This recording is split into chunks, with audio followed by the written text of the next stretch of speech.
Indias, letras hispanas, que más o menos, según me contaba, versará sobre la visión, una visión panorámica de autores latinoamericanos y españoles sobre la India, de todo aquello que tantos escritores en habla hispana han dicho sobre este gran país que es la India.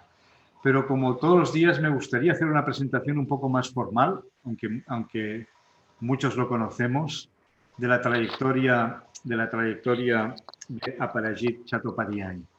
Decir que estudió en las universidades de Calcuta, JNU y Universidad Complutense de Madrid. Fue becado por el gobierno español para realizar estudios en España y obtuvo la beca de hispanista para realizar investigación en España sobre la mística comparada, un tema que creo que le interesa realmente mucho. Y que algún día igual nos hablará de Santa Teresa y de los poetas místicos indios. Creo que es un tema que también conoce a fondo y que nos interesa a muchos de nosotros. Fue profesor de literaturas hispánicas en JNU durante 38 años. Fue director del Centro de Estudios Hispánicos y Latinoamericanos de JNU y fue miembro del Consejo de Estudios de la Universidad Hindú de Benarés y de la Universidad de Guarda. Ha impartido conferencias en universidades de España, Portugal, Estados Unidos, México y Cuba. Y no hace falta decirlo, pero es un gran colaborador del Instituto Cervantes. Es autor de artículos sobre diversos temas relativos a la literatura y culturas españolas y ha traducido, entre otros, a Calderón de la Barca, a Lorca, a Miguel Hernández, a Neruda, a Borges, a Sábato, a Zurita y otros escritores. Ha estado condecorado con la Medalla Presidencial Pablo Neruda por el Gobierno de Chile, también condecorado con la Medalla del Orden del Mérito por el Gobierno de Argentina y tiene la Medalla de Honor José Martí por el Gobierno de Cuba. Bueno, sin más, me gustaría pues que empezar esta sesión. Muchas gracias, Aparajit, por estar con nosotros y tenemos todos muchas ganas de escucharte. Tienes la palabra. Muchas gracias, Oscar. En primer lugar, quiero dar las gracias al Instituto Cervantes por haberme invitado a participar en esta tribuna de hispanistas indios. Siempre es un gran placer vincularme con las actividades del Cervantes, que ha ayudado de una manera muy importante a cientos de hispanistas en el mundo entero mediante su servicio de nutridas bibliotecas, conferencias, proyección de cine, música, teatro, etc. Gracias también al amigo Martí Bassenet por su generosa ayuda y cooperación. Debo confesar que no soy un experto del tema que voy a abordar esta tarde, ni mucho menos. Pero una conversación que tuve hace casi 20 años con el profesor Joaquim Molas, el académico y crítico catalán de renombre de Barcelona, me provocó a pensar este tema.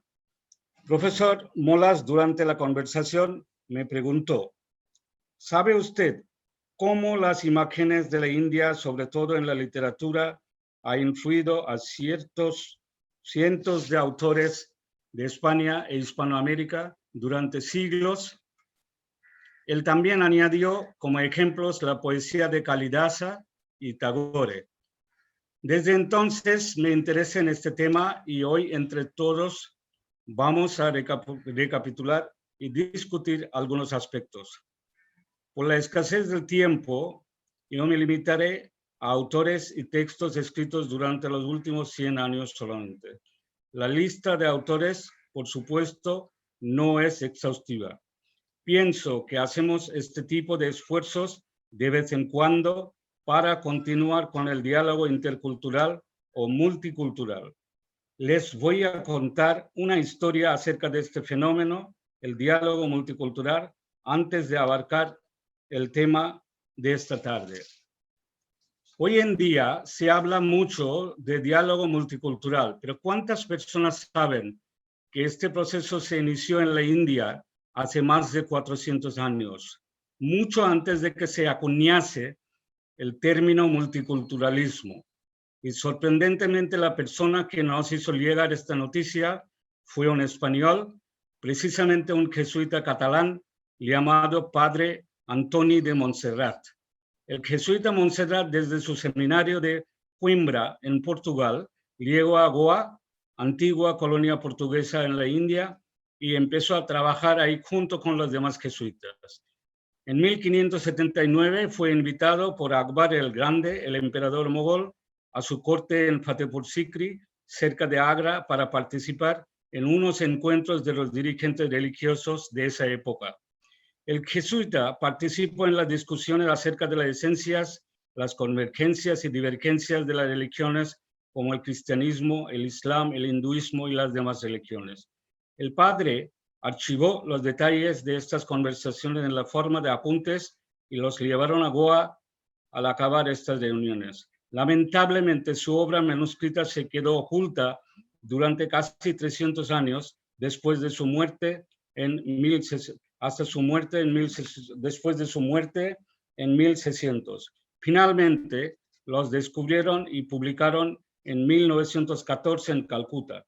Más tarde, J.S. Hyland, un británico, lo tradujo al inglés y lo publicó en 1922 bajo el título Commentary of Antonio Montserrat on his Journey to the Court of Akbar. Comentario de Antonio Montserrat sobre su viaje a la corte de Akbar. No cabe menor duda de que este documento, que es muy valioso para los historiadores y aquellos investigadores que trabajan en el campo del multiculturalismo. Voy a empezar entre la gente de literatura con Rubén Darío, el poeta nicaragüense y el precursor del modernismo, que utilizó de forma alegórica una imagen típica de la India en el poema estival que forma parte de su libro azul. Uso la imagen de la tigre de Bengala como una alegoría. Voy a recitar 4 líneas, las primeras 4 líneas.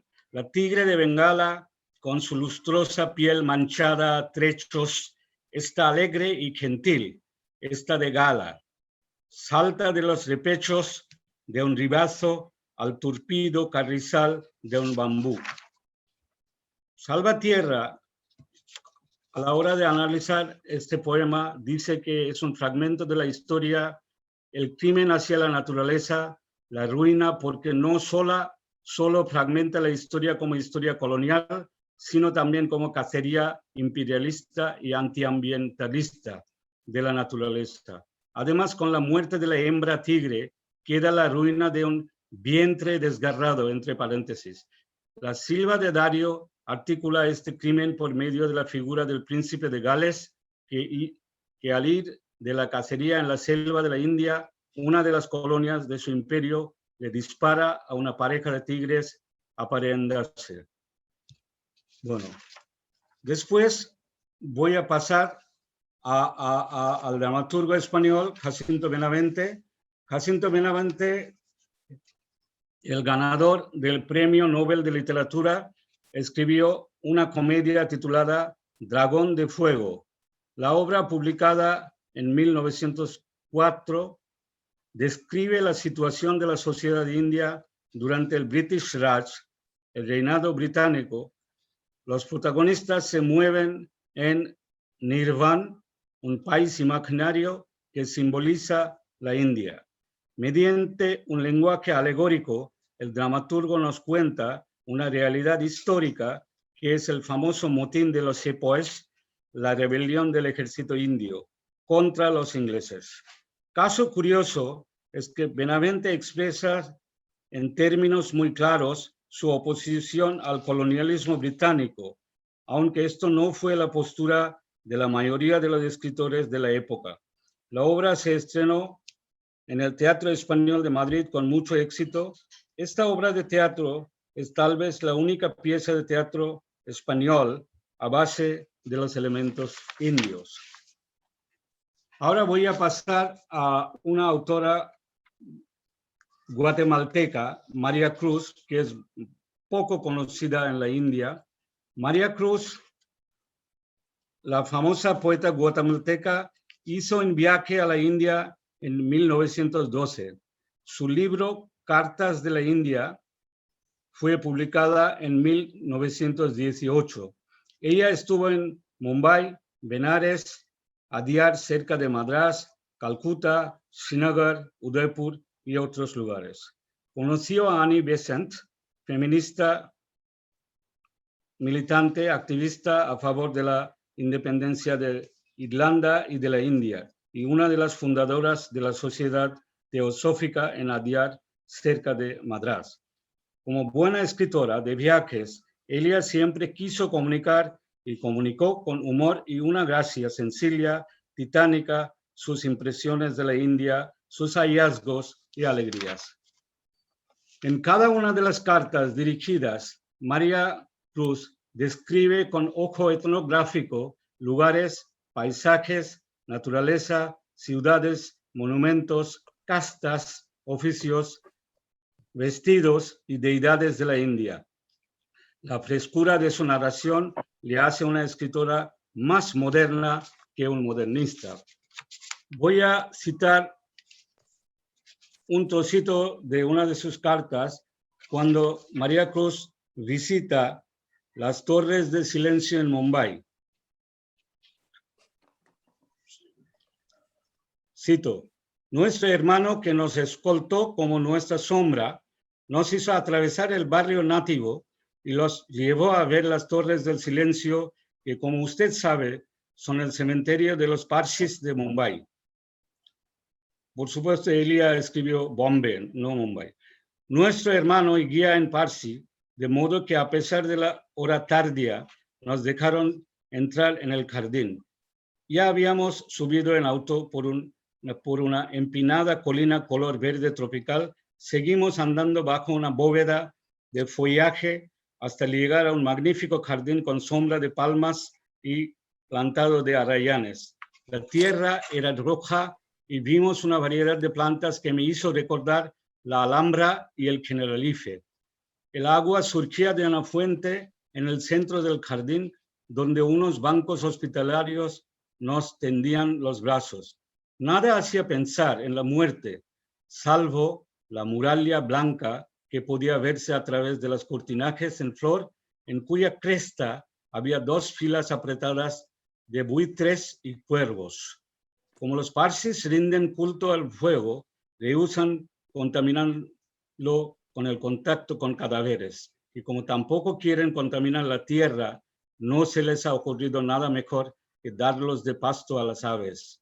Un archimillonario parsi donó sus excedentes para hacer construir estas 5 torres circulares, donde lo que ocurre está oculto a la mirada humana, pues los únicos vivientes que entran ahí son los cargadores de cadáveres.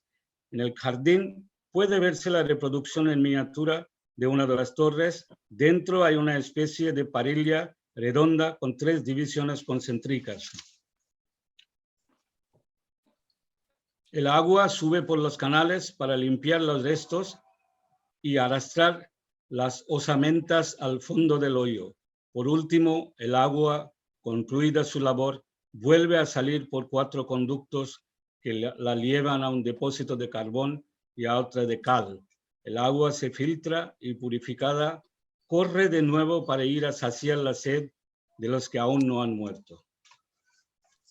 Fin de cita. Voy a pasar ahora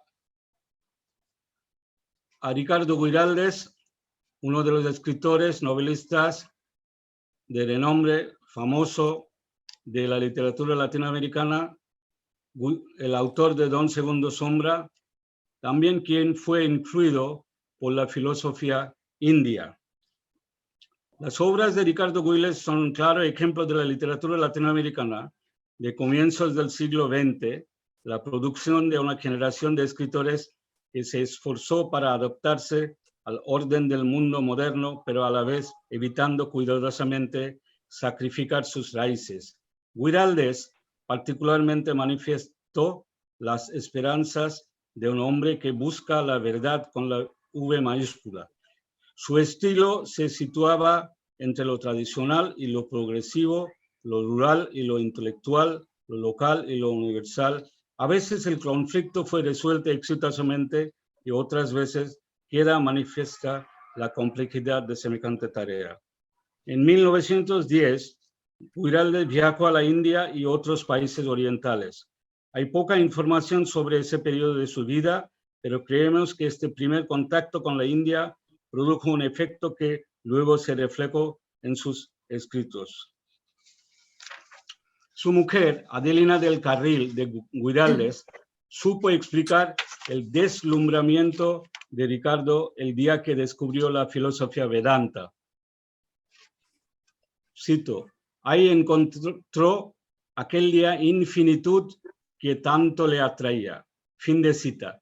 A través del dedicado estudio de Vedanta y, entre comillas, desmalezando el camino hacia la esencia, parafraseando sus propias palabras, alcanzó el fundamento pristino que todas las religiones tienen en común, la comunión espiritual con Dios. Muchas de las ideas orientales de Guiraldes han sido plasmadas en los personajes de sus novelas, aunque en ciertos pasajes de sus notas publicadas póstumamente bajo el título El Sendero, sus observaciones y su búsqueda personal a través del yoga se hacen más evidentes. En la introducción de El Sendero, Guiraldes comenta, cito, me pregunto cuál es mi camino para la espiritualización. Los tratados sobre yoga aconsejan dos procedimientos, meditación mística fija en el yo, análisis del no yo para ir por eliminación desnudando el yo. El primer método es el que conviene a los espíritus contemplativos, el segundo a los del espíritu científico. Este cuaderno me servirá para desbrozar mi verdad.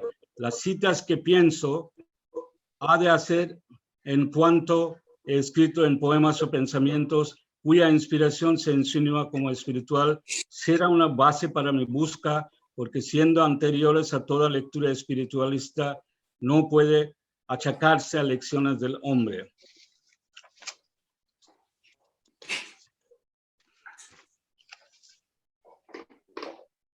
Su esposa Adelina lo acompañó en su ideal. Más tarde Adelina entró en contacto con el movimiento Ramakrishna y pasó 14 años en la India entre 1937 y 1951, viviendo en un bungalow alquilado cerca de Ramakrishna Ashram en Bengaluru, en donde tradujo al español la versión en inglés del Evangelio de Sri Ramakrishna por Swami Nikhilananda.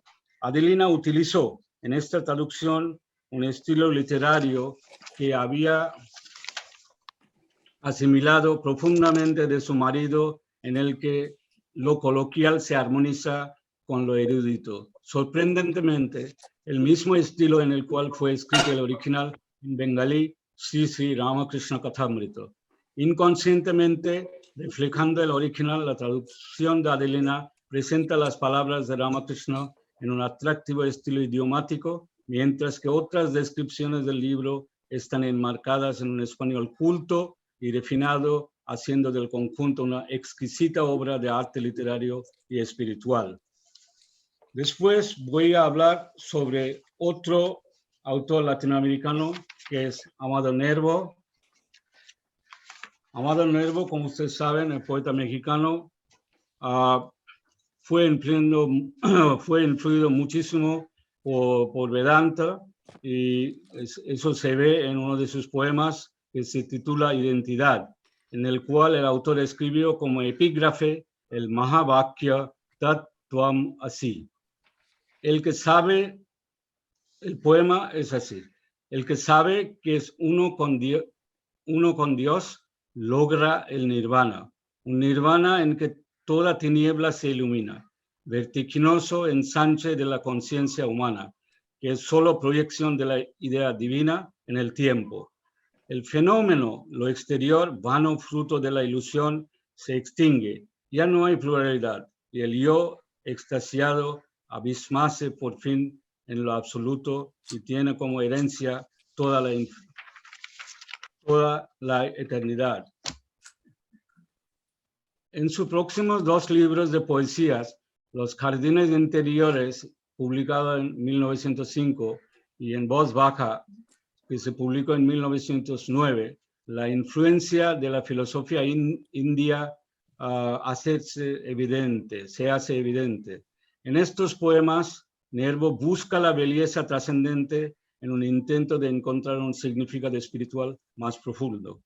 La búsqueda de Nervo siempre expresa una profunda afirmación de la existencia de Dios, y su poesía puede leerse como una de las más vividas búsquedas religiosas y espirituales de todo el modernismo hispano.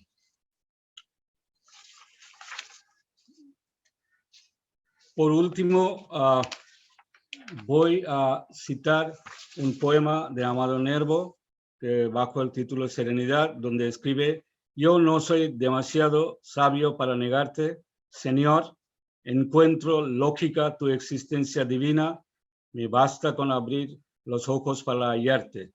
La creación entera me convida a adorarte, y te adoro en la rosa y te adoro en la espina. En la misma colección de poemas, a veces se percibe que el monje en él revive. Y el poema es así: oh Siddhartha Gautama, tú tenías razón, las angustias nos vienen del deseo, el Edén consiste en no anhelar, en la renunciación completa, irrevocable de toda posesión. Quien no desea nada, donde quiera está bien. El deseo es un vaso de infinita amargura, un pulpo de tentáculos insaciables que al par que se cortan, renacen para nuestra tortura. El deseo es el padre del spleen, de la hartura, y hay en el mar perfidias que en las olas del mar.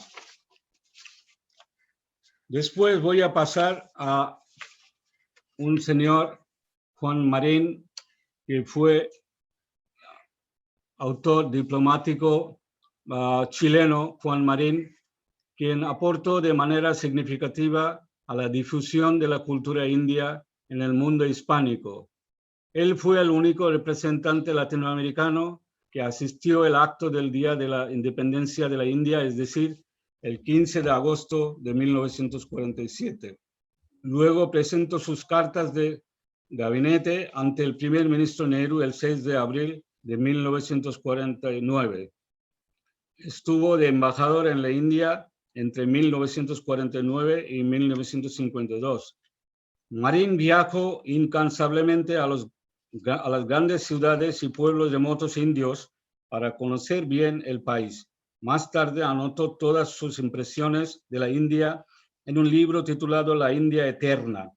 Describió en detalle los monumentos como Taj Mahal, la danza hindú, la expansión cultural de la India en el sudeste de Asia, cuerpo y espíritu del arte búdico.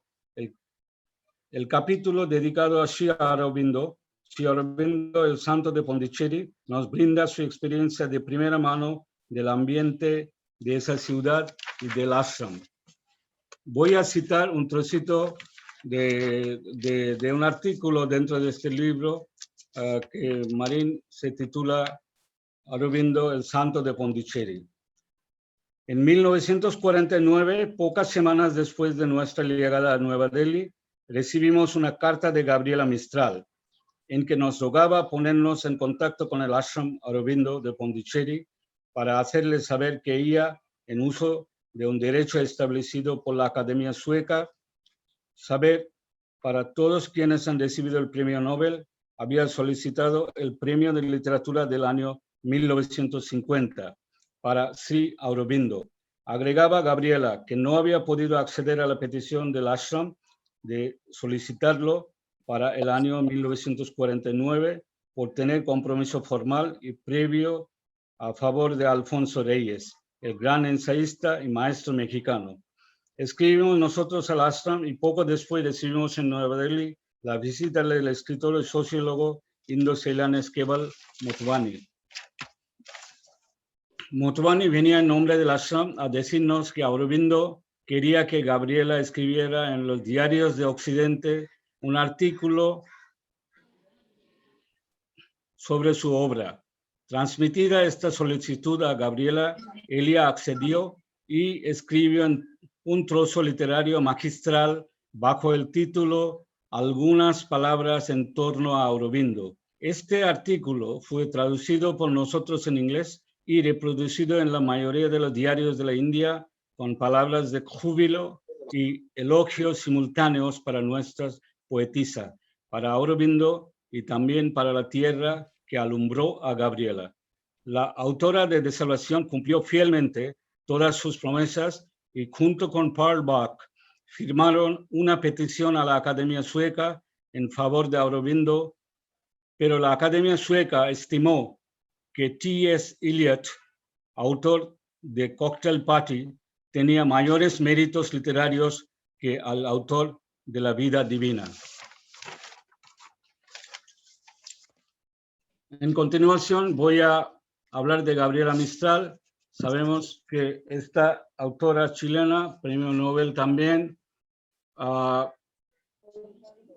después de haber leído La madre de Aurobindo, se interesó mucho en la filosofía india. Y Gabriela, solamente voy a citar aquí una carta que Gabriela Mistral escribió de Jalapa, Veracruz, el 7 de mayo de 1949, a Juan Marín, el embajador de Chile en la India de aquel entonces. Queridos paisanos, tengan ustedes paz y alegría. Queridos paisanos, ya no sabe alcanzarles de tanto como corren y vuelan. Vino esa carta de ahí. Yo admiro mucho a Aurobindo. ¿Le ha leído usted la versión con notas preciosas del Bhagavad Gita? Léasela. Y la madre, la devoción de la madre del mundo. Lo que yo le pido responder a Helios, haciendo de correo de lujo en una paisana común, es lo siguiente. Sé que la Academia Sueca evita radicalmente entrar en el campo de lo religioso. Son ultralaicos. Pero Alfredo Nobel, en su famoso testamento, aludió directamente a que toda obra premiada deberá significar que el autor ha contribuido al perfeccionamiento moral de la humanidad. Como usted ve, Juan, hay y no hay a la vez buenas perspectivas. El presidente de la Academia me dijo de manera contundente que se premia la obra de canción y no el ensayo, creación y no el ensayo. Y ignoro si lo religioso lo clasifican bajo el rubro de ensayo. Si se pierda la campaña ¿qué hacemos por Alfonso Reyes? La razón será al que en su obra domina el ensayo. En este momento me doy cuenta de que tal vez ellos van a presentar al maestro Aurobindo para el Premio de la Paz. En este caso, ellos disponen de mi firma enteramente y desde ahora mismo, en el caso de que él sea presentado para el Premio de Literatura, dígales, compañero Juan, que por lo que toca al presentáneo, yo he adherido ya a la candidatura de Reyes. Yo podría adherir a la del maestro Aurobindo en 1950. Es bueno recordarles que ellos puedan presentarle hasta 3 veces con intervalos de no recuerdo cuánto tiempo, tal vez de 1 año. Yo escribiría alguna nota pequeña sobre la candidatura para el Premio de la Paz, caso de presentarla bajo ese rubro. Bueno, esta fue la carta de Gabriela que escribió a Juan Marín, el antiguo embajador de Chile en la India, y es un documento muy, muy precioso y a mi entender no se ha publicado en ningún lugar de la India hasta ahora.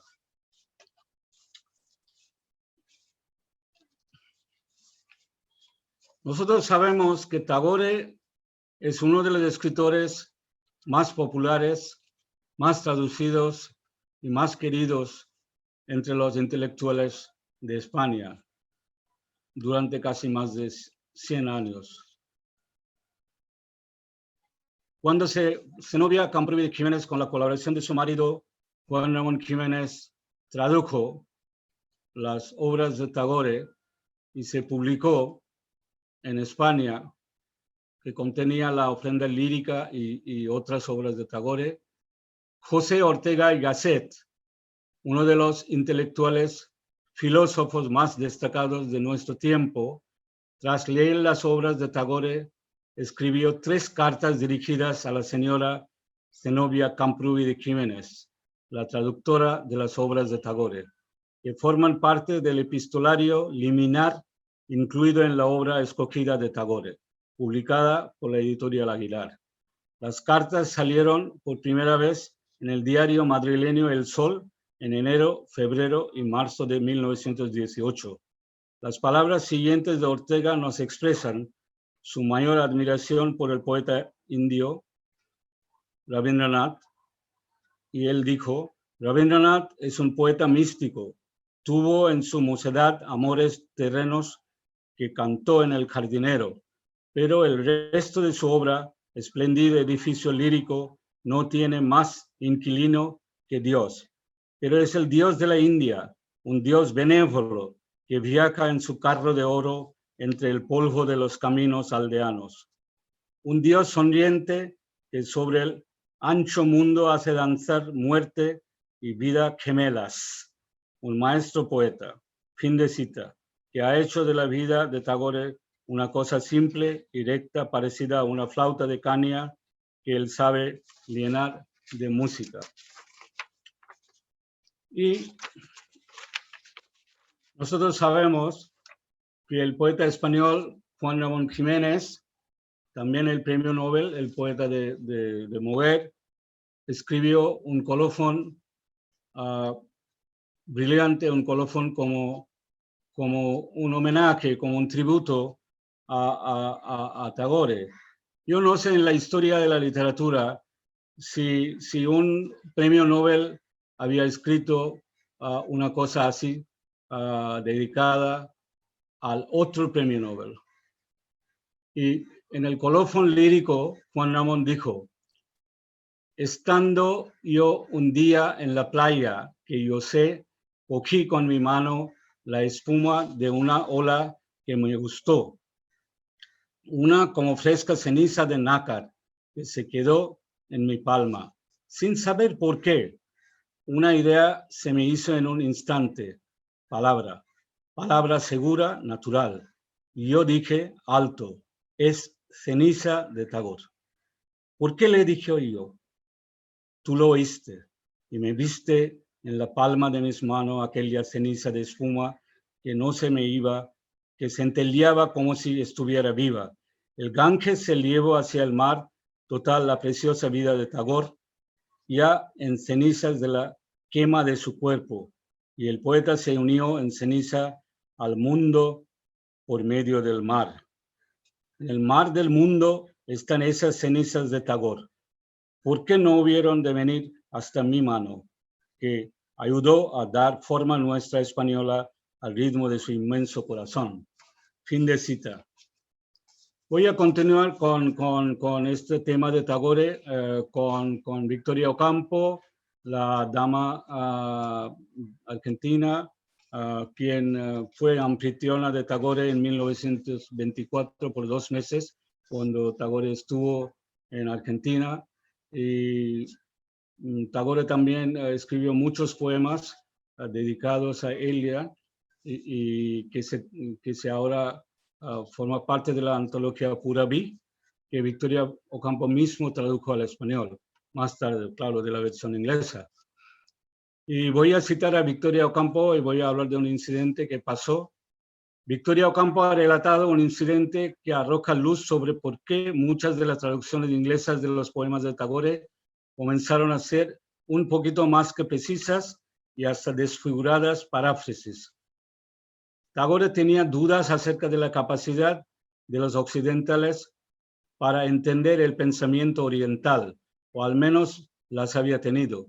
Recuerde que una tarde, durante nuestra estadía de la estancia de Chapadmalal, escribió un poema. Entré en su cuarto en el momento en que lo terminaba.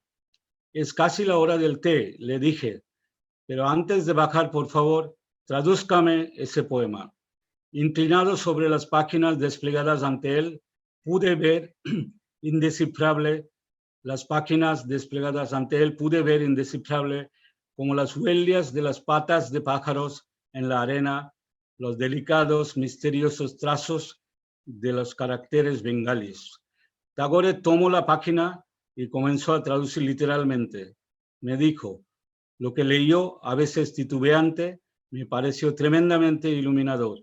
Era como si por milagro o por azar yo hubiera entrado en contacto directo al fin con el material poético o materia prima de la cosa escrita sin el par de guantes que las traducciones siempre tienen. Los guantes que entorpecen nuestro sentido del tacto nos impiden tomar las palabras con las sensitivas manos desnudas. Todas las palabras son importantes porque solo el poeta puede construir con ellas un frágil puente entre lo intangible y lo tangible ante la intangible realidad de la poesía y tangible y realidad de nuestra realidad diaria. Pues después de todo esto voy a pasar otra vez volviendo a América Latina a Rogelio Sinan. Rogelio Sinan también fue diplomático, poeta muy importante de Panamá, quien estuvo en la India un año entre 1938 y 39. Rogelio Sinan fue el cónsul de Panamá en Calcuta y él describió una de sus experiencias, las experiencias suyas durante su estancia en la ciudad de Calcuta. Voy a leer un trocito de esas experiencias para que ustedes puedan ver cómo él le gustó la ciudad de Calcuta, el ambiente, las ceremonias, el pueblo, etc. Cito a Rogelio Sinan. Instalé el consulado en el número 35 de Chowrangi Road, avenida paralela al Maidán y el río Hooghly, y por esa razón muy importante, pues por ella transita toda la vida religiosa, política y comercial de Bengala. Nada hay tan majestuoso como las grandes pujas o festividades religiosas con procesiones que duran a veces hasta 24 horas. Vi un espectáculo de desfile de elefantes con retratos de Gandhi y de otros líderes independentistas. También me tocó presenciar el importante entierro de que entonces era gobernador inglés de Bengala. Tuve en Calcuta muy buenas amistades y guardo magníficos recuerdos de esa ciudad. El doctor Braganza Cuna y sus sobrinos me hicieron penetrar en el mundo culto y espiritual de Bengala. El Museo Antropológico de Calcuta es uno de los mejores del mundo. Lo mismo digo de su estupendo jardín zoológico, cuyos famosos tigres de Bengala admiré días y días con cierto pánico de que escaparan de sus jaulas. Elogio muy especial merece la Universidad de Calcuta, cuyos miles y miles de estudiantes forjan el mundo que despierte de un sueño milenario. En Calcuta asistí a grandes conglomerados de orden político, religioso, y tuve el agrado de apreciar maravillas en todos los aspectos del arte, arquitectura, escultura, pintura, música, ballet, teatro y folclore. En el cine me llamó la atención no solamente la calidad de algunas películas, sino también la cantidad, pues supe que los estudios cinematográficos de Mumbai y Calcuta producen muchas más películas que Hollywood. Pude relacionarme con algunas actrices. Una de ellas me demostró el gran arte de vestir el sari, que da tanta elegancia a las mujeres de la India, no solo a las de zonas urbanas, pues en el campo, en los caminos rurales de Bengala, recordé los poemas de Tagore cuando veía a las jovencitas descalzas, cubiertas solamente con su sari empapada, con cántaros de cobre llenos de agua llevando en los tobillos. En la noche de luna me agradaba pasear en bote por el Hooghly. Por las tardes veía pasar una tras otra las enormes barcazas cargadas de yute. Fin de cita. Ahora voy a pasar a una época más moderna con un amigo que todos conocéis, que estuvo en la India varias veces, estuvo creo que en Jenu 2 o 3 veces, leyéndonos sus poemas, gracias a Óscar Pujol, es Jesús Aguado. Jesús Aguado es uno de los autores españoles quien ha aportado de manera significativa a la difusión de la cultura india en el mundo hispánico. Su antología Los poemas de Vikram Babu, publicada en el año 2000, tuvo un rotundo éxito entre los lectores en España. Bikram Babu, cestero en la orilla del río Ganges en el siglo XVII, heterodoxo respecto a todas las creencias, pero con fama de sabio, se acostumbró a ofrecer a cambio de las preguntas que le hacían cómo afrontar sus problemas. Pequeñas composiciones poéticas, casi al estilo de las famosas dohas de Kabir, el santón de Benares, que en lugar de soluciones ponían a cada cual en disposición de responderse a sí mismo. Voy a citar dos poemas de Bikram Babu. El primero se titula Como Pira. Como Pira, que no puede elegir al muerto que hará arder. Bikram Babu pregunta, ¿lo pensamos? El segundo poema es Como los cascabeles. Como los cascabeles atados al tobillo que suenan al saltar la bailarina, al golpear el suelo, al girar, al alzar una pierna o doblar la cintura, y luego ya guardados en su bolsa. Suenan contra la espalda del culi que la lleva. Aquel día le regalan 1000 monedas por su bella función. A este le gritan por haber despertado a los que duermen. El cascabel es sabio, no distingue de castas ni de oficios, y se ríe de todos, como el pobre de Babu y sus palabras. Bikram Babu pregunta, ¿lo sabías? Él también, en la serie de poemas bajo el título Homenajes Indios, Jesús Aguado rinde su homenaje a los poetas clásicos y místicos indios como Kalidasa, Mirabai, Kabir y Guru Nanak. El poeta dedicado a Kalidasa, él dice, cuando desata el nudo que ciñe su vestido a su cadera, el cuerpo de mi amada resplandece, deslumbrándolo todo. La llama de la lámpara y los blancos nenúfares y la luz de la luna y la seda y el lino, turbados de repente por hallarse desnudos delante de nosotros, arrojan un puñado de sombra sobre ella, intentando sin éxito apagarla. Él también tiene una dedicatoria a Kabir. Dice, contempla esta vasija de barro. En su interior están los 7 océanos, las estrellas del día y de la noche, los animales y las plantas. Están también todos los hombres menos tú, que contemplas el fondo de esa vasija donde fuera. Dice Kabir, ¿a qué esperas, hermano? Para meterte dentro sin olvidarte ni un cabello. Y para finalizar esta serie de poemas dedicados a los santones y a los místicos, voy a citar su poema dedicado a Guru Nanak. En el mes de Badom los ríos se desbordan y los pavos reales chillan. Es el monzón, la estación de los truenos, el sueño del ofidio. La tierra desparrama sus olores como mujer, su ropa a los pies de la cama, barrita el elefante y los últimos mangos se ofrecen con lujuria a los 5 sentidos.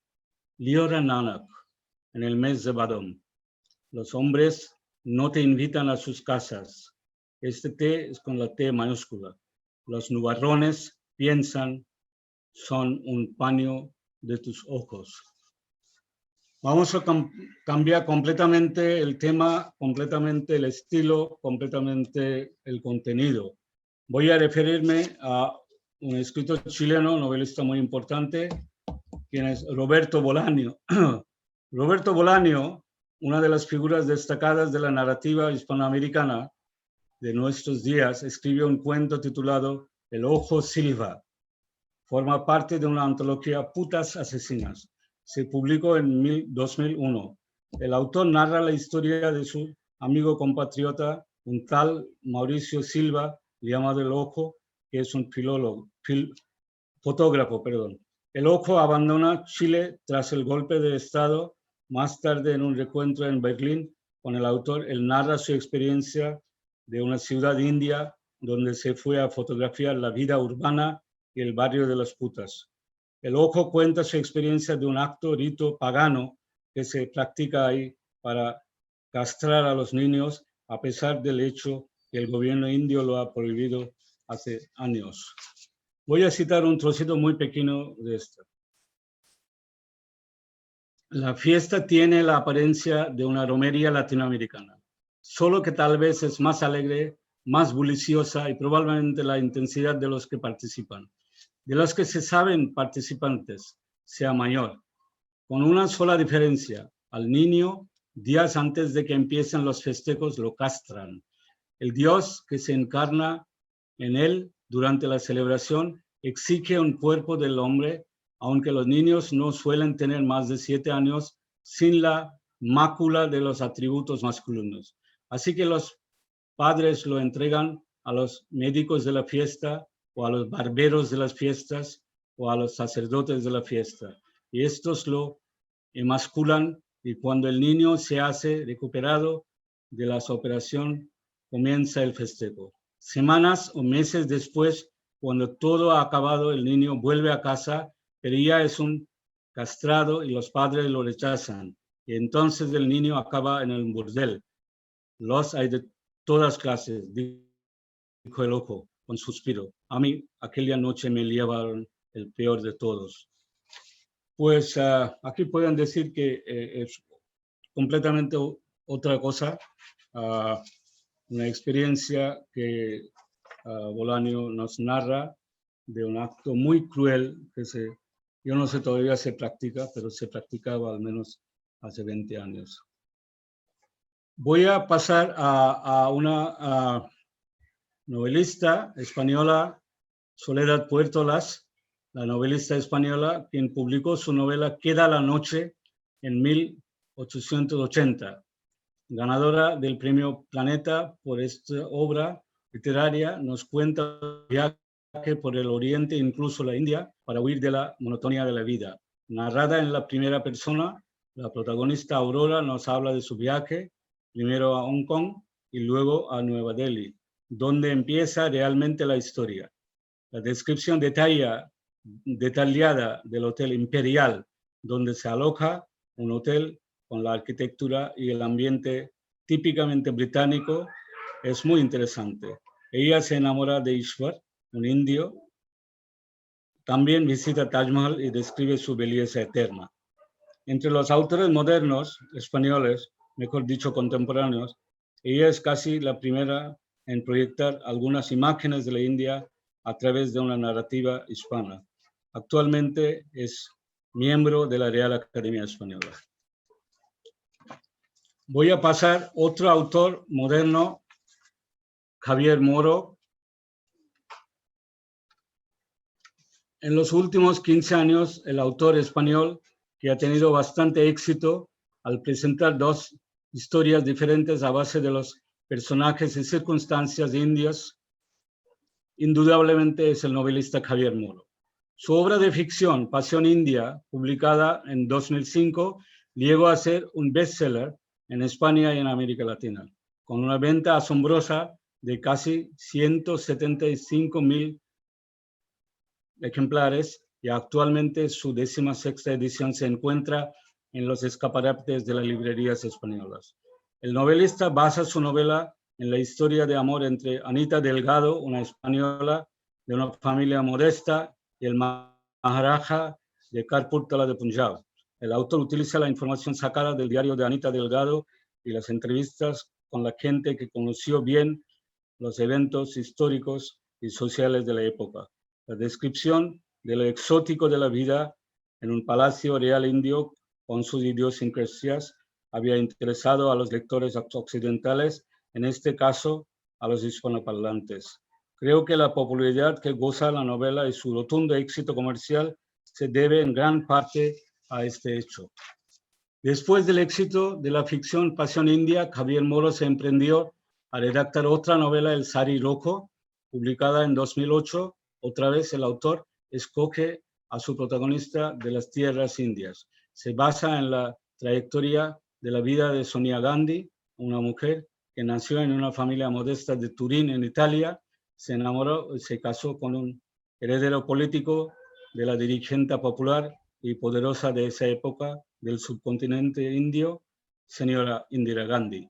El autor presenta al lector la metamorfosis de una mujer, empezando como la nuera mansa de una familia de gran estirpe, llegó a ser la más poderosa líder político durante casi 2 décadas en la historia de la India. Algunos datos y conclusiones causaron tumultos políticos, incluso protestas violentas. Los miembros del Partido Congreso quemaron copias del libro en la plena calle de Delhi y hubo denuncias legales pidiendo prohibición de la venta y distribución del libro. En mi opinión, mucho drama y menos documentación fiel han dado lugar al periodismo amarillo y porque crearon esos problemas.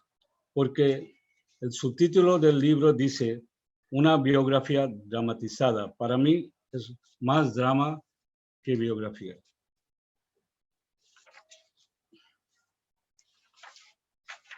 Voy a pasar a algunos de España quienes escriben artículos de viajes y voy a mencionar a mi amigo Gonzalo Nadal, a nuestro amigo mallorquín, profesor Gonzalo Nadal, realizó más de 20 viajes a la India en los últimos 50 años. Él viajó a la India por primera vez en 1968 y si no me acuerdo mal, la penúltima vez en 2018. Su tío don Guillermo Nadal fue el embajador de España en Nueva Delhi. Soy uno de aquellos privilegiados cuyo primer visado para España lleva la firma y el sello del don Guillermo. Gonzalo apuntó las experiencias suyas de los diferentes lugares e incidentes de la India al estilo de episodios galdosianos.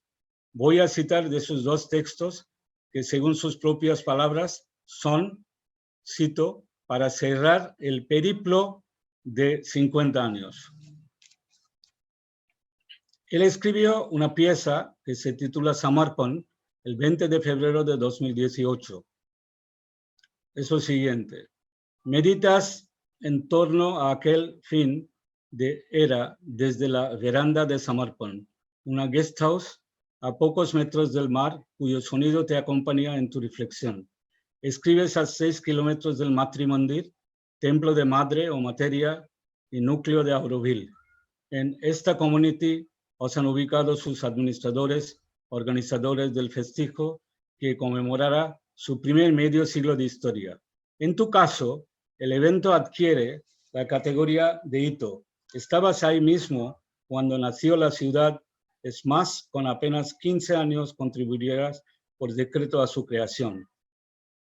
En una oscura cajita de madera, seguramente comprada de Can Market, transportaste algo de tierra de España que tu tío Guillermo te entregara tras ser extraída por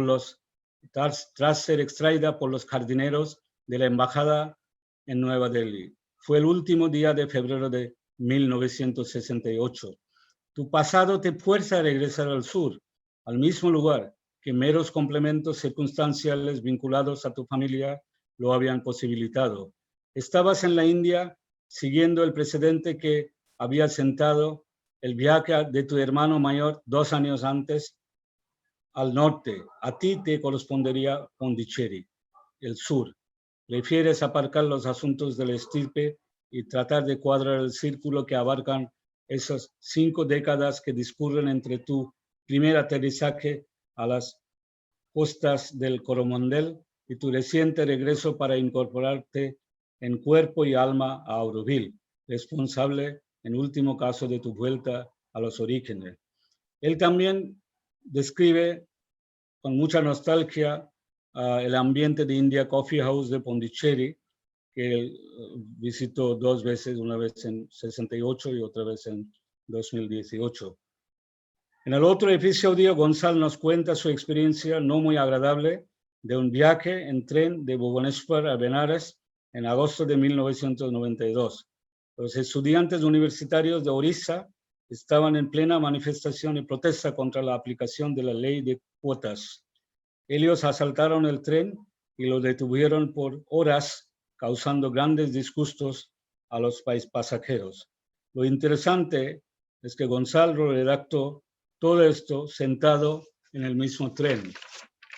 Voy a hablar muy breve de otro amigo que escribe de vez en cuando artículos sobre los lugares turísticos para las revistas en España y para los periódicos. Se llama Roberto Miras Miras, pero uno de sus artículos, Templo Dorado, sobre el sagrado templo de los Sikhs, es sumamente interesante, donde describe el ambiente del templo y casi todas las ceremonias religiosas que tienen lugar ahí. Ahora, para concluir, voy a pasar a la última parte de mi presentación, donde voy a hablar el aporte y la contribución de los indólogos, que pienso que tiene gran valor para proyectar las imágenes indias. Y primero voy a hablar de Juan Miguel de Mora. El indólogo mexicano fue uno de los pioneros del estudio de indología en el continente latinoamericano, el brigadista de la guerra civil de la batalla del Ebro. Visitó la India varias veces para dialogar con los pandits del Benares y otros lugares. Tradujo 126 himnos de Rigveda, los Upanishads, Uttar Ramcharita, el último lance de Rama, etc. Fue el vicepresidente de la Asociación Internacional de Estudios Sánscritos durante 12 años. Junto con su esposa Ludmila, escribió muchos artículos sobre la cultura antigua de la India.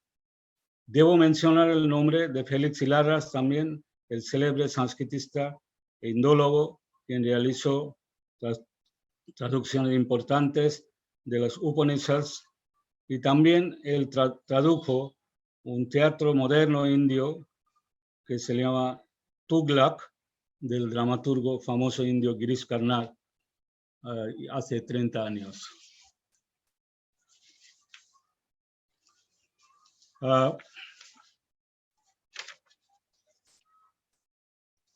Debo también mencionar el nombre del amigo Oscar Pujol.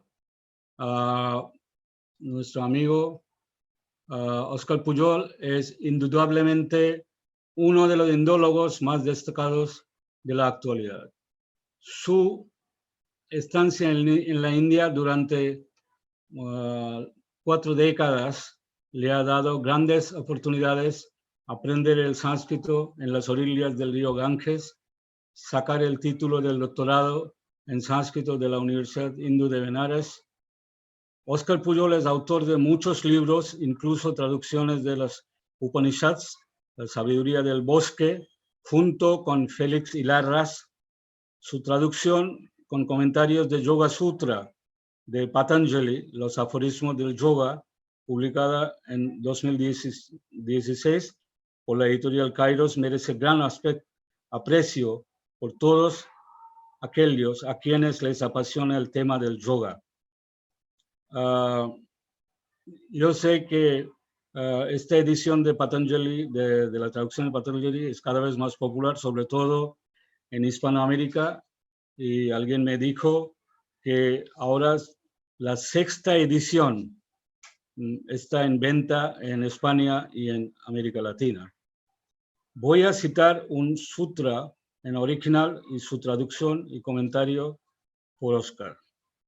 Tadartha eva drisyasyantma. Este sutra afirma que el objeto percibido tiene solo sentido en función del sujeto perceptor.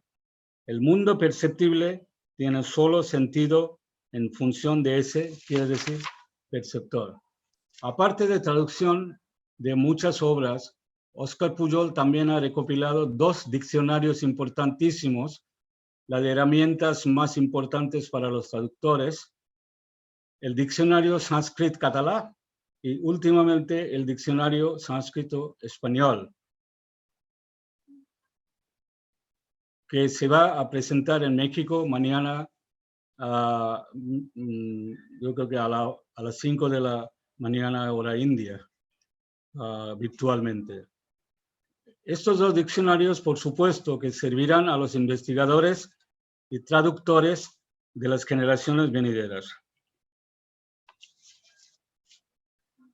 Por fin quiero hablar de quiero rendir mi homenaje a Padre Gispert, a otra persona muy ilustre, a quien todos admiramos por su devoción y erudición.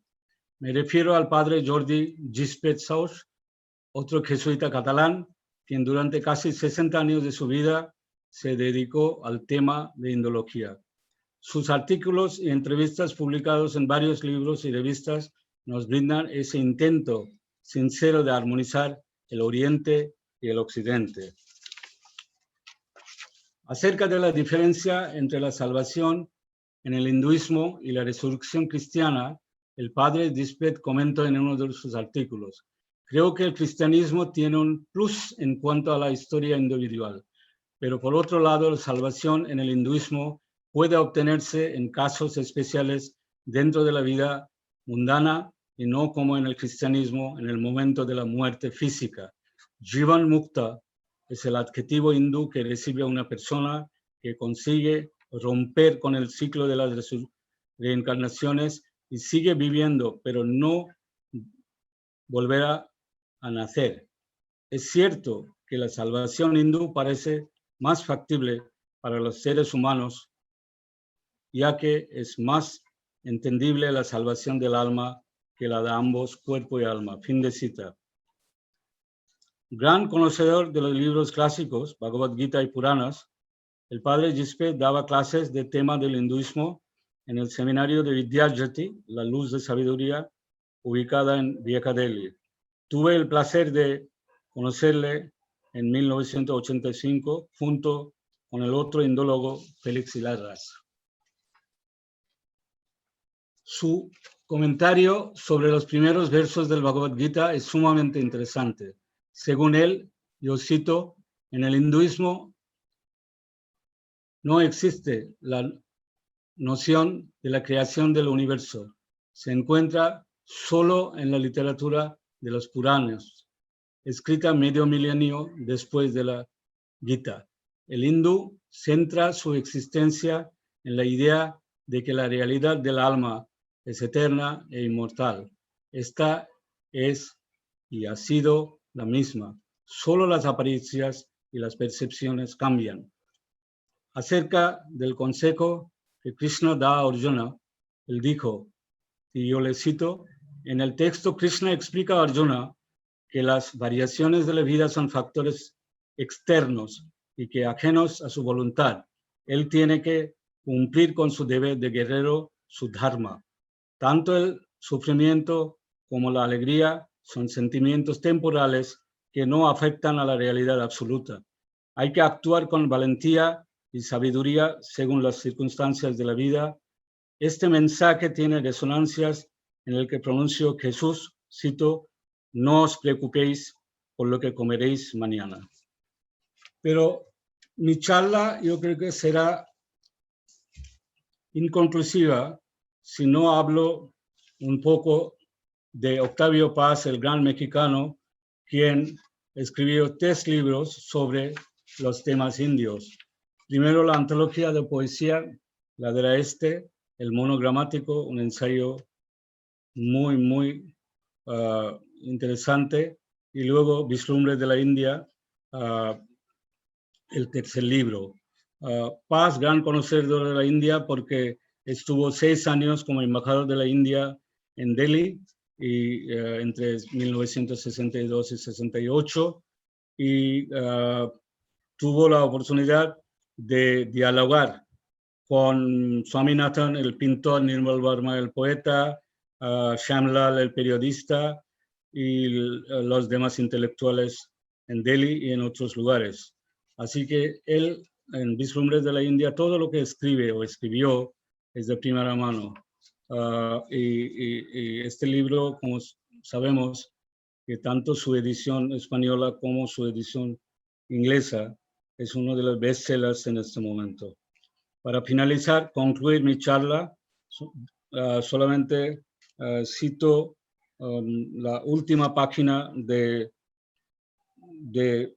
Vislumbres de la India, cuando Paz nos dice que tiene que salir de la India en 1968 después de que se dimitió el cargo del embajador. Y voy a cito, en Mumbai nos instalamos en el Taj Hotel y visitamos a algunos amigos. El último domingo lo pasamos en la isla de Elefanta. Había sido mi primera experiencia del arte de la India. También había sido la primera de Marie-José, años después de la mía y antes de conocernos.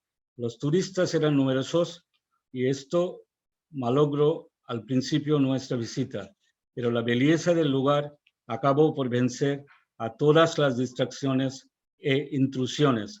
El azul del mar y del cielo, la bahía redonda y sus litorales, unos blancos, otros verdes, ocres, violetas, la isla caída en el agua como una piedra inmensa, la cueva en la penumbra, las estatuas, imágenes de seres que son este mundo y de otro que nosotros solo podemos entrever. Revivió lo que habíamos sentido años antes, pero iluminado por otra luz más grave, sabíamos que veíamos todo aquello por última vez.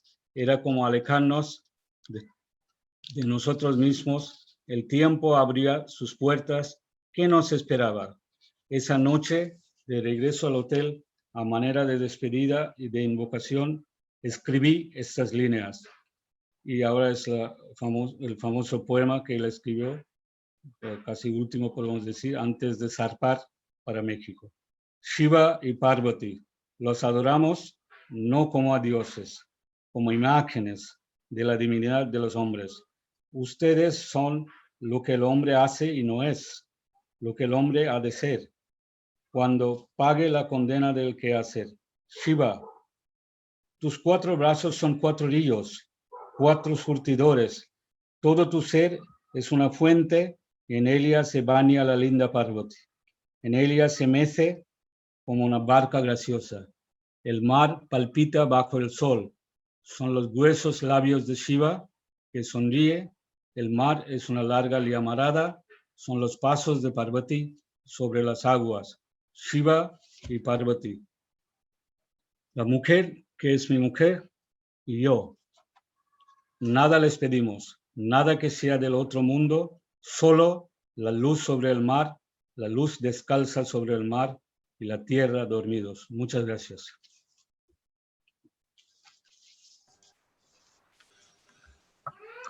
Perdone, he sido un poquito largo porque... No, para nada. Muchas gracias, muchas gracias. Para cosas y hablar de una India milenaria no es fácil. Muchas gracias a Parajit. Te he dicho al principio que se trataría de una panorámica, pero realmente ha sido una panorámica en Cinemascope, como diríamos, porque desde María Cruz a Octavio Paz he contado hasta 20 escritores. Realmente ha sido muy interesante, me llena de satisfacción porque creo que, como sabéis, estas charlas quedan en nuestro archivo de YouTube. Luego tienen algunas de ellas muchos visionados y decir que, como la de hoy y como muchas otras que hemos hecho, se convierten en auténticos documentos de investigación, porque creo que has citado algunos textos que no están publicados y que tendrán difusión gracias a este medio, ¿no?, con el que contamos hoy en día.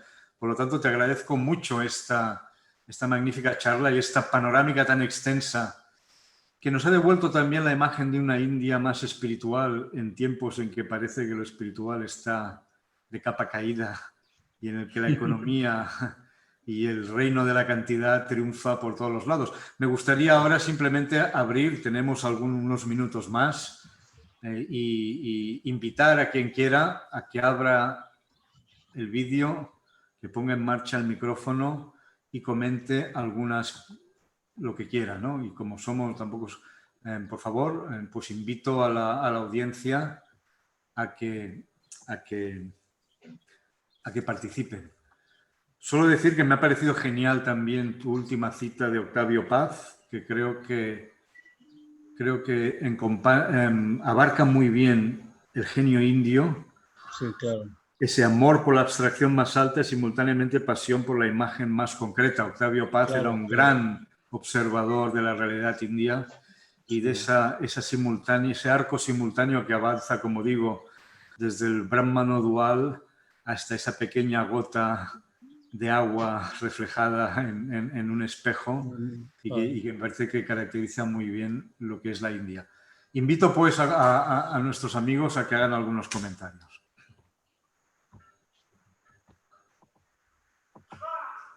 Sí, puc parlar? Per favor, Gonçal, obre el vídeo, si vols.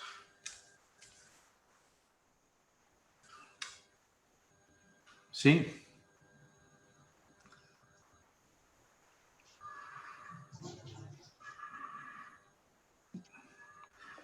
El micrófono.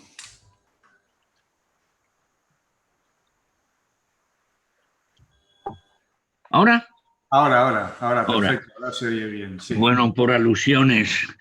Habla Gonzalo López Nadal, que mi padre existió. Yo, que el ser sobrino de Guillermo Nadal, pues casi elude la paternidad de mi padre, que fue el responsable de nuestra presencia en Delhi. Mi padre convenció a su cuñado de que sus hijos tenían que ir a Delhi y cuando teníamos 15 años nos tocó este privilegio. Apu, bueno, me siento muy halagado de ser citado entre Gabriela Mistral, Silvia Ocampo, por supuesto Octavio Paz, que me hayas elegido entre un elenco en el que quizá las ausencias también, ausencias como Álvaro Enterría o como puede ser Ana Briongos, que son personas que han hecho bastante más de lo que he hecho yo. Al menos en lo que ellos tienen libros publicados, y yo te pasé unos apuntes que con mucho amor has citado. O sea que yo particularmente te agradezco esta referencia. Es verdad que hace un par de semanas... Tienes que publicar un día estos apuntes, es muy importante. Bueno, yo te pido que me los publiques tú con el arte que tienes. Vale, voy a hacer yo, encontrarme un editor, pero algunas cosas sí. Vale. Sí, efectivamente, yo tuve la suerte podríamos decir, bueno, cerrar el periplo es una asignatura pendiente, que tan solo pasemos el episodio de la pandemia, y supongo que si sigue Óscar ahí me puede hacer de anfitrión, pues entonces concluiré esta rueda. Tengo intención de ir o bien este otoño o el año que viene. Y bien, pues la verdad es que para mí ha sido un motivo de vida el poder dedicar este medio siglo y conocer pues una India un poco paralela a la propia postcolonial hasta convertirse en una India verdaderamente una potencia. Sencillamente esto. Y decir una cosa, ya que has mencionado a Octavio Paz, pues una muy pequeña anécdota. El estar con mi tío Guillermo el día de la República, el 26 de enero del año 68, nos permitió compartir tribuna viendo el maravilloso desfile de Indian Gate, ¿no? Y ahí precisamente mi tío me dijo: imagino que conoces a Octavio Paz. Yo por supuesto dije que sí, naturalmente, pero yo a mis 14 años todavía no lo conocía. Posteriormente, por supuesto, me he leído sus vislumbres de la India, que me han ayudado mucho a aclararme todas estas cosas. O sea que doy las gracias a Apu por sus halagos y por meterme dentro de este elenco de privilegiados que han escrito sobre la India. Muchas gracias. Y buenas tardes a todos los amigos y por supuesto también a Encarnación.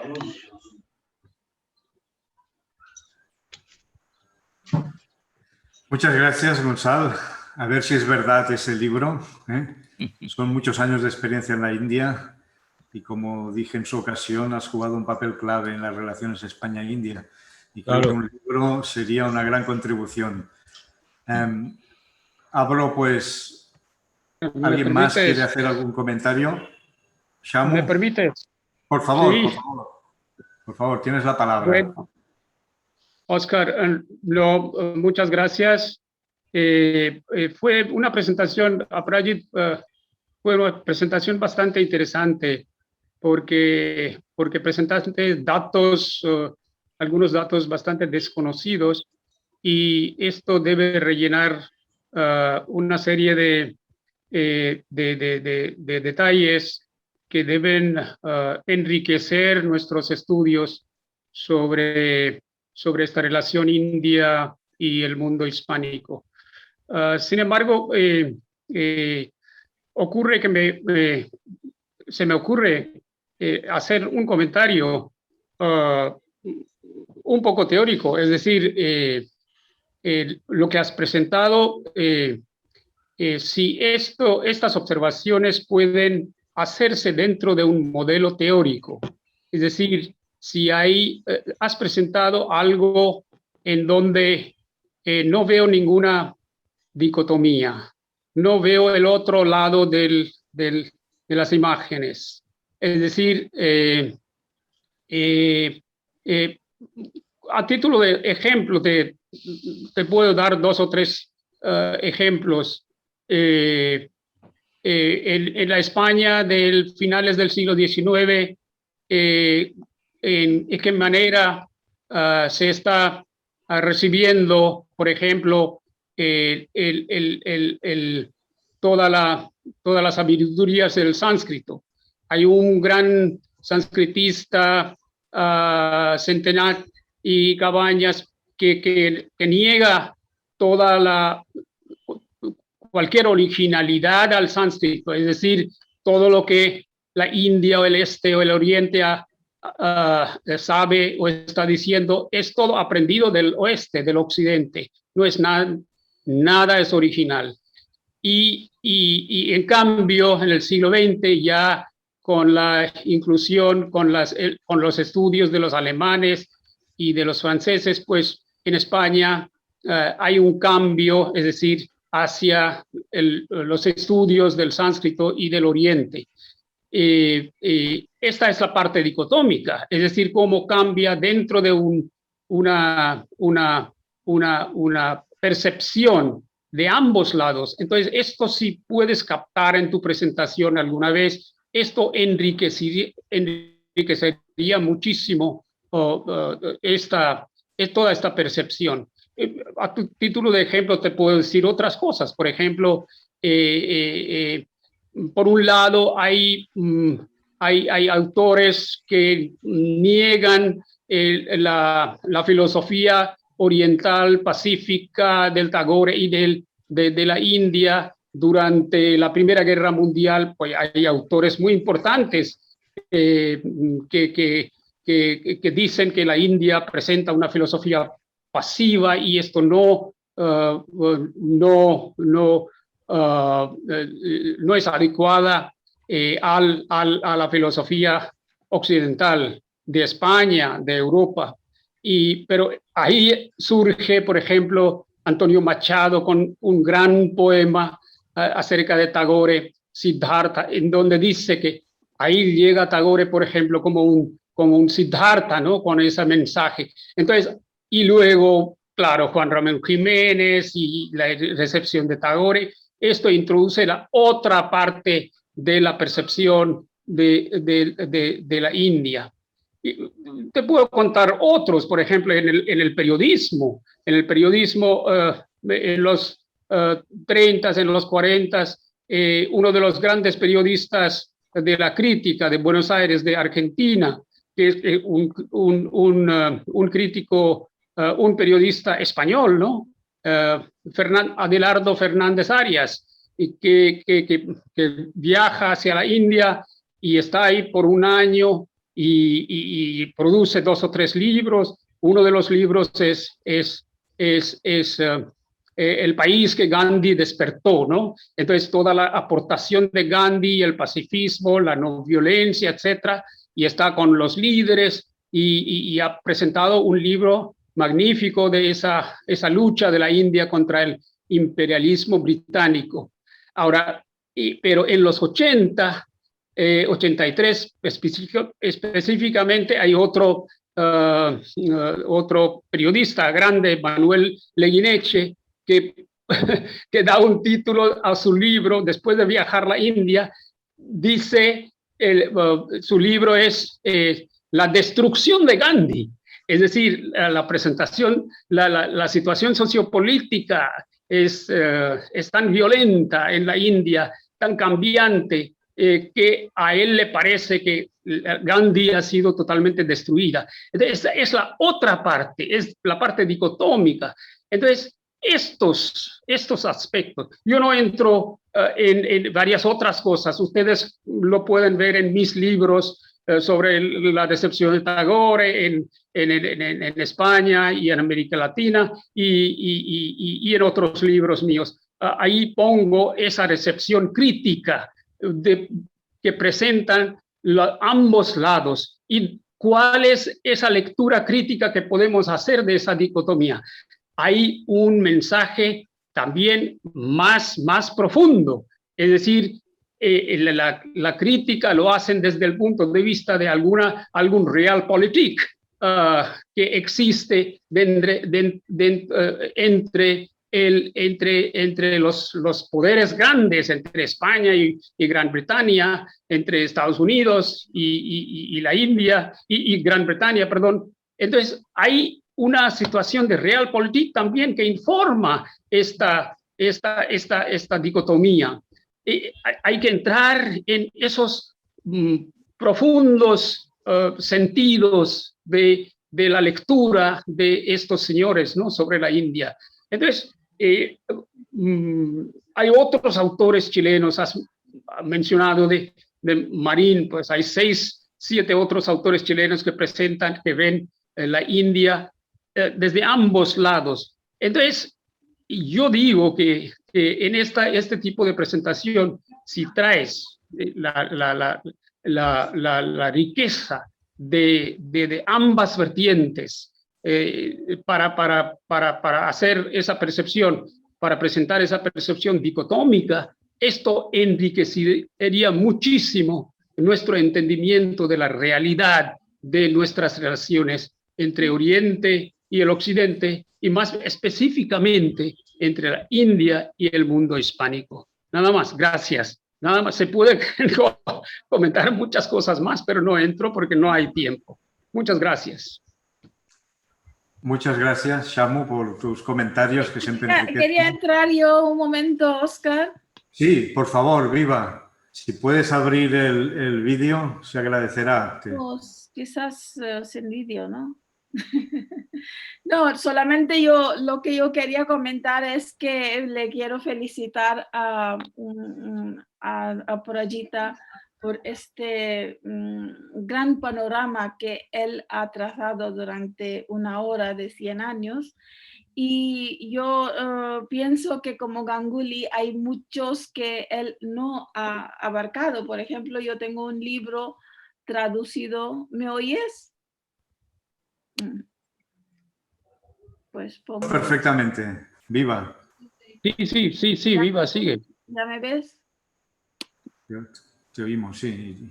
Y te veíamos hace un segundo. Okay. Ahora. Muy bien, muy bien. Bueno, entonces lo que yo quería decir es que, claro, le felicito y hay muchas cosas que, por ejemplo, yo sé que Julián Marías, yo no sé si conoces tú este gran libro, digo, no es tan grande, pero un gran ensayo, digamos, un largo ensayo que Julián Marías escribió sobre la India, que se llama La imagen de la India. Y es su experiencia de viaje que yo he traducido al hindi, que se llama Bharat Ki Chhabi. Y este libro es interesante porque es como su experiencia de primera mano de estar en la India en 1974, por ahí, que fue a asistir a un congreso de filosofía internacional que se organizaba cada año y él es uno de estos. Y luego me parece que también es interesante hablar de Neruda, que yo también tengo un artículo sobre cuál era la percepción de Neruda, que vino antes de la independencia y también vino después de la independencia en 1950 y antes me pasé en 1928 30, que vino de Ceilán aquí y tiene su experiencia de de interactuar con los indios, y es una visión muy, muy telúrica, ¿no? Muy de tierra, ¿no? Cómo él actuaba con la gente común y popular durante el movimiento por la independencia. Y luego también me parece es interesante comentar que como los latinoamericanos del principio del siglo o finales del siglo XIX se ocupaban mucho más en lo que es lo espiritual, o la India espiritual, la India mística o la India teosófica. Tú sabes que hay una guatemalteca, tú mencionaste, pero también había otras personas que venían a la India con los intereses teosóficos. Entonces, es muy interesante mirar cómo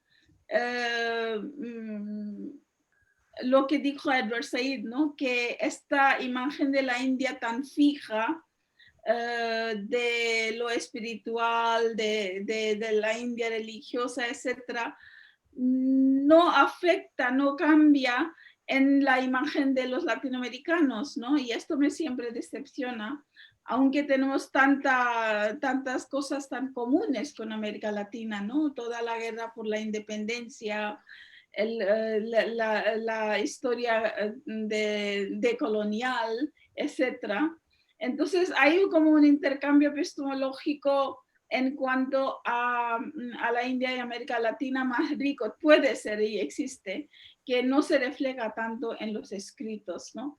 Y eso es lo que me interesa, que cómo analizar este tipo de relación, ¿no? Con América Latina especialmente. Los españoles, claro, tienen más diversa visión de la India, en el sentido que, claro, actualmente también Javier Moro también me parece tiene un libro que se llama El pie de Jaipur, ¿no? ¿Recuerdas que es un libro bastante también exótico, ¿no? Y también son estas cosas que también se puede comentar, ¿no? ¿Por qué este tipo de exoticismo en cuanto a la India? Nada más, se puede decir mucho, pero yo paro. Muchas gracias, Viva. Lo que sale es que es evidente que algún día deberíamos hacer una sesión, quizás un seminario entero, en donde tanto europeos como latinoamericanos como indios hablasen de estas imágenes cruzadas de la India, ¿no? Yo creo que sería muy enriquecedor, porque realmente para salir de los tópicos y para presentar una imagen un abanico de imágenes de la India, ¿no? Y especialmente en la India contemporánea, en donde estamos también. India está cambiando muchísimo y pienso que las diferentes visiones de la India por las nuevas generaciones, tanto occidentales como indias, serían muy, muy enriquecedoras. Esto da para un tema muy largo, ¿no? Y es evidente que nuestro presentador, toda selección de autores, pues es finita, no podemos citar a todo el mundo, y es la prerrogativa del presentador. Además, en una hora es imposible. Escoger a los que... Yo quisiera hablar también de las traducciones de los autores indios en español. Por ejemplo, de Arundhati, de Vikram Seth, de todos, ¿no? Jhumpa Lahiri, etcétera, etcétera. No he hablado, no he tocado este capítulo. Si no hay ninguna otra pregunta, yo creo que deberíamos ir concluyendo. ¿Oscar? ¿Sí? ¿Quién quiere participar? Aquí Mariano Iturbe. Muy buenas tardes a todos. Mariano, un placer verte. Lo mismo. Un gran privilegio. Me imagino que estás en Mumbai ahora. Bueno, no, ahora hablo desde Delhi. Hombre, desde Delhi.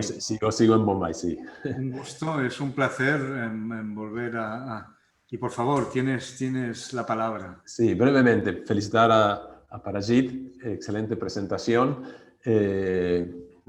Con respecto a la Argentina, bueno, Victoria Ocampo, Ricardo Giraldes, que quizás esa faceta es menos conocida, pero simplemente desde el punto de vista de la filosofía, no mencionar un autor nacido en España que desarrolló su carrera en Argentina, pero que es poco conocido, sobre todo porque sus obras no se han traducido, que es el padre Ismael Quiles, un sacerdote Hombre, jesuita. sí. Yo que- tenía en la lista, pero me olvidé de decirlo. No importa, no se puede llegar a todos. La, ¿no? Pero la revista Oriente-Occidente, que ha Oriente-Occidente. desempeñado un papel importantísimo en difundir el orientalismo en el mundo hispánico. El padre Quiles, que fundó esta revista y editó esta revista durante 20 años, Exactamente. y donde Sí, eso. yo tengo copias de esta revista, para que sepas. Perfecto, me parece muy bien. Yo creo que esa también es un puente entre Oriente y Occidente, y también ha escrito sobre el yoga, sobre Aurobindo, etc. Sí. Pero bueno, felicitaciones a Parajit, y esperemos, como dice Oscar, que haya más sesiones sobre este tema, porque hay mucho para trabajar. Gracias. Vale, Muchas gracias. Y creo que con estas palabras podemos dar por concluida esta sesión, que, como digo, estará disponible en el canal de YouTube del Instituto Cervantes de Nueva Delhi. Tendremos todavía otra tribuna de hispanistas india con Akshay, que es uno de nuestros profesores, que hablará sobre César Vallejo, si no me equivoco, el 28 de abril. Os esperamos. Muchas gracias a todos. Feliz Holi y felices Pascuas a todos. Feliz Holi, feliz Pascuas. Y decir también que estamos preparando una serie de actividades para celebrar en torno al Día del Libro, siempre tan importante para nosotros, 23 de abril. El 22 de abril esperamos la charla de Viva Mauria, que nos hará una semblanza sobre la figura de nuestro queridísimo Miguel de Cervantes. Y os informaremos y vamos a seguir con esta serie. Muchas gracias a todos y hasta la próxima, y feliz Holi. Holi Mubarak. Muchas gracias a vosotros. Gracias. Gracias. Gracias. Muchas gracias.